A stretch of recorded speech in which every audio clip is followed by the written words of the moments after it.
Bem, de volta aí para iniciarmos, né, o estudo efetivo aí do artigo 21 da Constituição da República, a competência exclusiva da União, aquela competência material exclusiva. A referência, né, como a gente já viu aí na aula passada, ó, são aquelas competências, aquilo que é realizado pelo Poder Executivo, mas não necessariamente. A gente vai perceber o seguinte, que em determinadas competências aqui, eu preciso da participação óbvia do Poder Executivo, mas também do Poder Legislativo, envolvendo, por exemplo, competências exclusivas do Congresso Nacional também, tá? Então, ó, muito cuidado com o artigo 21. Lembrem-se, estamos comparando uma competência material. Estamos aqui, ó, estudando a repartição de competências entre os entes federativos, tá? E o que é competência exclusiva da União, tá? Em regra manifestada pelo Poder Executivo, mas não necessariamente. Pode ser que eu demande aqui, ó, que eu precise aqui também de outro poder no âmbito da União. O importante é vocês perceberem o seguinte, é uma competência de qual ente federativo? É uma competência da União. Por isso o termo competência exclusiva. Por isso lembrar que é uma competência indelegável, que não pode ser delegada a outro ente federativo, tá? E a gente tem aqui, ó, nos primeiros incisos do artigo 21, questões óbvias, questões, né, que dizem respeito à própria competência do presidente da República, que a gente estuda no artigo 84, mas também temos questões que envolvem a competência do Congresso Nacional. Percebam, ó, quando eu falo, né, a competência do presidente, quando eu falo a competência do Congresso, não estou falando aqui, ó, competência exclusiva de quem? Da União, tá? Então eu estou falando de uma competência da União. Ah, professor, mas o Congresso ele vai legislar, ele tem a sua competência legislativa. A gente vai estudar isso no artigo 48, mas ele também tem a sua competência exclusiva, tá? Onde muitas vezes, para a prática de um determinado ato em nome da União, eu preciso ter o Poder Executivo em conjunto com o Poder Legislativo, tá? Determinando, né, realizando essa competência, tá? Então, o artigo 21, importantíssimo, acompanha aí, ó, a leitura e os comentários dos incisos do artigo 21. Compete à União, inciso 1º, manter relações com estados estrangeiros e participar de organizações internacionais. Óbvio, né, gente? Quem mantém relações com o estado estrangeiro, quem que representa a República Federativa do Brasil numa relação com os Estados Unidos da América, numa relação com a Rússia, com a China, com qualquer outro país, numa relação em organismos internacionais, como, por exemplo, a ONU, a Organização das Nações Unidas, presidente da República. O presidente da República não é o chefe de Estado da República Federativa do Brasil? Ora, quando ele está ali participando de um congresso da ONU, quando ele está em visita oficial à China ou a qualquer outro Estado, a qualquer outro, né, país, quando eu falo Estado aqui, eu estou falando de país, né, com qualquer outro país, ora, naturalmente é uma questão aí, ó, óbvia, eu estou diante de uma competência exclusiva da União. O concurso nem pergunta muito, tá? Para falar a verdade aqui, ó, é tão óbvio que isso é uma competência da União, é tão óbvio que isso é manifestado pelo presidente da República Federativa do Brasil, tá? Que os concursos públicos, as provas, nem exploram muito o inciso 1º, ao contrário do inciso 2º. O inciso 2º é uma competência exclusiva importante, das mais importantes, diga-se de passagem, né? E que tem aí, ó, questões em provas e concursos. Vejam só o inciso 2º, ó. Compete à União declarar a guerra e celebrar a paz. Óbvio também, né? Algum estado, o estado da Bahia vai declarar guerra, né, a um outro país, o estado do Acre, o estado do Rio Grande do Sul, o estado do Paraná, algum estado membro, algum município brasileiro vai ter essa competência de declarar guerra, né, frente a um outro país, frente a uma outra nação? Claro que não, é claro que eu não vou ter isso como competência dos demais entes federativos. É claro que isso é uma competência exclusiva da União e claro que também celebrar a paz também vai ser competência exclusiva da União. Quem faz isso? Presidente. Quem já estudou o artigo 84 da Constituição sabe que é uma atribuição do presidente da República. Está lá no artigo 84, basta assistir a aula sobre o artigo 84. Mas tem um detalhezinho. é um ato onde eu dependo não apenas do Poder Executivo. Quando eu coloco o Poder Executivo aqui, ó, eu tô colocando para vocês terem uma referência. Em regra, é feito pelo Poder Executivo, tá? Mas eu tenho que lembrar que, por exemplo, na declaração de guerra, primeiro o Congresso Nacional precisa autorizar que o presidente da República declare guerra, né? Aí eu tenho a declaração de guerra. Primeiro o Congresso Nacional precisa autorizar o presidente da República, né, a celebrar a paz. Aí eu tenho a celebração da paz. É claro que em determinadas situações, o Brasil está sendo invadido, por exemplo, né, a declaração de guerra não vai depender previamente, tá, da autorização do Congresso. O presidente da República, né, declara a guerra à nação que invade a República Federativa do Brasil, vem o Congresso Nacional depois e ratifica o ato do presidente. Mas eu tenho que perceber o seguinte, não é um ato que depende só do Poder Executivo. Eu tenho que lembrar que aqui eu preciso também da participação do Congresso Nacional. É uma competência exclusiva também do Congresso Nacional. Está lá no artigo 49, gente, inciso 2º da Constituição. Quem já assistiu a aula sobre o artigo 49, sobre as competências exclusivas do Congresso, vai lembrar disso também, tá? Então, cuidado com o inciso 2º, ó. Declarar a guerra e celebrar a paz. Obviamente, uma competência de qual ente federativo? Da União. Agora, é só o presidente? Não, o presidente em conjunto com o Congresso Nacional. É uma competência privativa do presidente da República declarar a guerra, celebrar a paz, mas é competência também do Congresso Nacional, uma competência exclusiva do Congresso Nacional, né, se manifestar nos atos do presidente da República nesse sentido, tá? O mesmo vale, ó, quando a gente fala do inciso 4º, pulei o inciso 3º aqui, mas daqui a pouquinho eu volto nele, ó.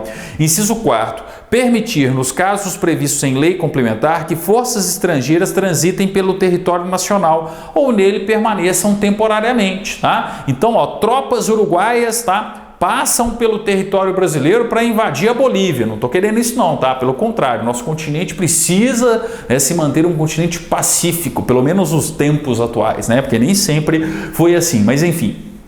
Quando eu falo dessa situação aqui, ó, simplesmente para exemplificar, eu tenho tropas uruguaias que desejam adentrar no território boliviano e pedem autorização ao país neutro Brasil para transitar com as suas tropas, né, no território brasileiro, tá? O presidente da República pode autorizar, mas desde que também tem a participação não só do Executivo, mas também do Congresso Nacional. Também é outra competência exclusiva do Congresso Nacional, também está no 49, inciso 2º, tá? Então, ó, tropas estrangeiras irão adentrar no território brasileiro com destino ao território de um outro país. Tem que ter autorização do Congresso Nacional e tem que ter também a autorização do presidente da República, senão isso não acontece. Tropas estrangeiras irão permanecer temporariamente no território nacional. Presidente da República e Congresso Nacional manifestando essa competência exclusiva do ente federativo União, tá? Então, cuidado com o inciso 2º, cuidado aí com o inciso 4º também, uma questão comum. E o inciso 3º, é óbvio que isso é competência da União também, né? Assegurar a defesa nacional. É competência de um Estado brasileiro, é competência de um município brasileiro assegurar a defesa nacional. É claro que ele vai contribuir para isso quando for necessário, né? Mas ele não tem como competência exclusiva dele assegurar a defesa nacional do território nacional como um todo. Isso é competência da União, executada por quem, inclusive, gente? Pelas Forças Armadas. A gente estuda isso mais à frente, a partir do artigo 142, né, da Constituição da República, inclusive, tá? Então, ó, uma questão aí natural, óbvia, em regra, as pessoas não erram isso em uma prova, em um concurso, tá? Agora é o seguinte, ó, cuidado com o inciso 5º. O inciso 5º, ele tem praticamente o mesmo tratamento que a gente viu no inciso 2º e no inciso 4º. Eu vou precisar do Congresso Nacional também. Só que o inciso 5º, ele tem uma sutileza, tá, em um determinado ponto e que já foi cobrada por parte de bancas examinadoras, tá? Que é quando eu falo do estado de sítio. Vejam só a competência prevista para o ente federativo União aqui, ó, essa competência material, né, prevista para o ente federativo União, ó. Compete à União, inciso 5º, decretar o estado de sítio, o estado de defesa e a intervenção federal. Então eu tenho 3 medidas extremas aqui, né?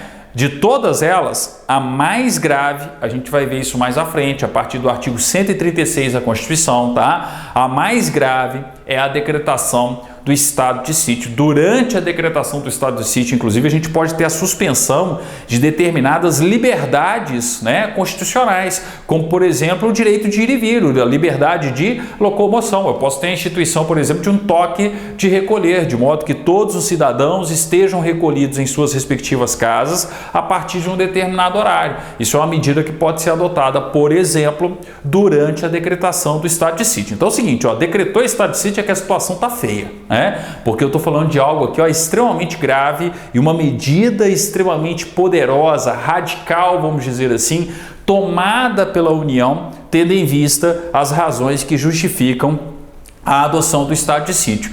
Só que estado de defesa e intervenção federal também não são ações mínimas, né? Também são questões importantes. Mas por que eu estou dando esse destaque para o estado de sítio? Porque o estado de sítio ele é tão importante, é uma questão tão aí mais grave, a sua decretação, tá?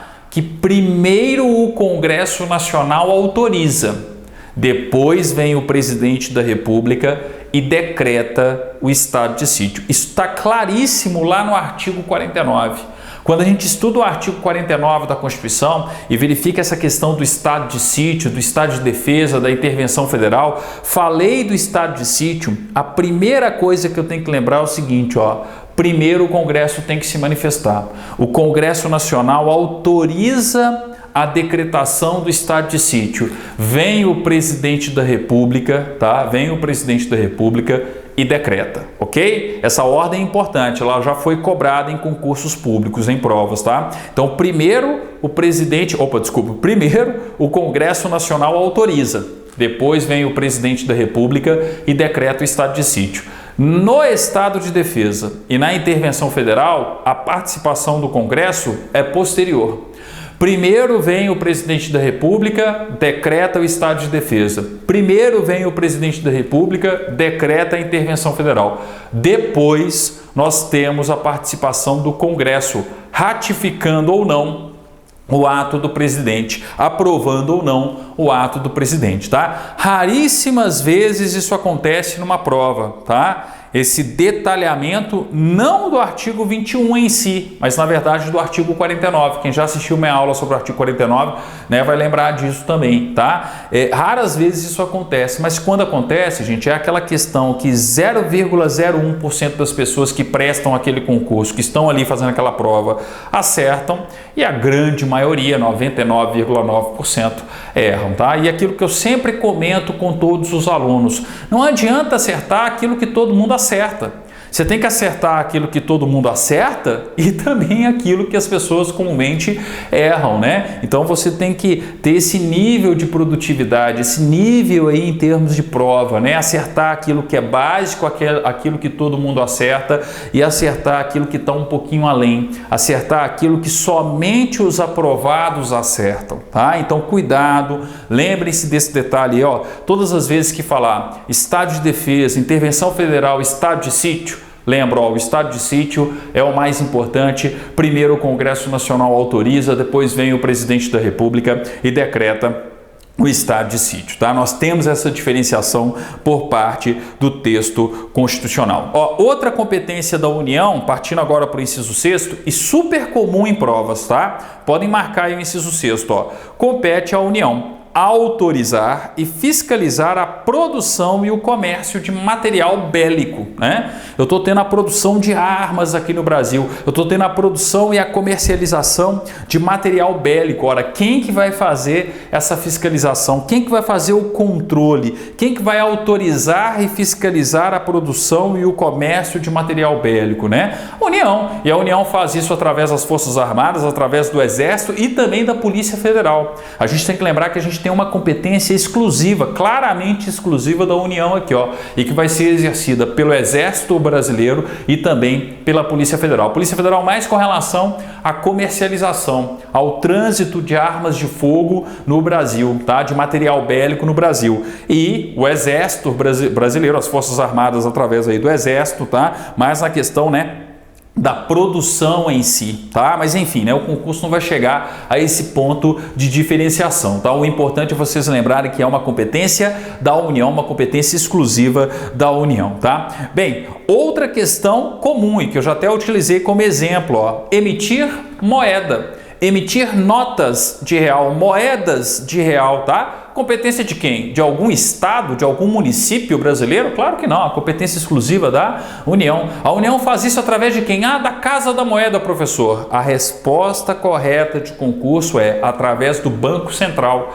Tá lá no artigo 164, tá? Então coloca aí, anota aí, ó, ver artigo 164 da Constituição Federal. A competência exclusiva da União de emitir moeda, ela é manifestada, ela é realizada pelo Banco Central do Brasil. A Casa da Moeda, gente, faz parte da estrutura do Banco Central, tá? Então perguntou quem emite moeda no Brasil, a resposta é Banco Central do Brasil, traduzindo, né, materializando, por isso que falam competência material, ó, materializando essa competência exclusiva da União, tá? Cuidado aí com o inciso 7º. Inciso 8º, administrar as reservas cambiais do país e fiscalizar as operações de natureza financeira, especialmente as de crédito, câmbio e capitalização, bem como as de seguros e de previdência privada. Quem é que faz isso? É a União que faz isso, uma competência exclusiva através também do Banco Central. Lembrando que com relação aos seguros, né, e principalmente aos seguros privados aqui, a gente tem a SUSEP, mas também está no âmbito da União, Superintendência de Seguros Privados, né? Mas enfim, sempre uma competência da União aqui, ó, uma competência material administrativa da União, administrar as nossas reservas cambiais, né? O nosso sistema financeiro, né? As operações de natureza financeira, crédito, câmbio, capitalização e também as de seguro, tá?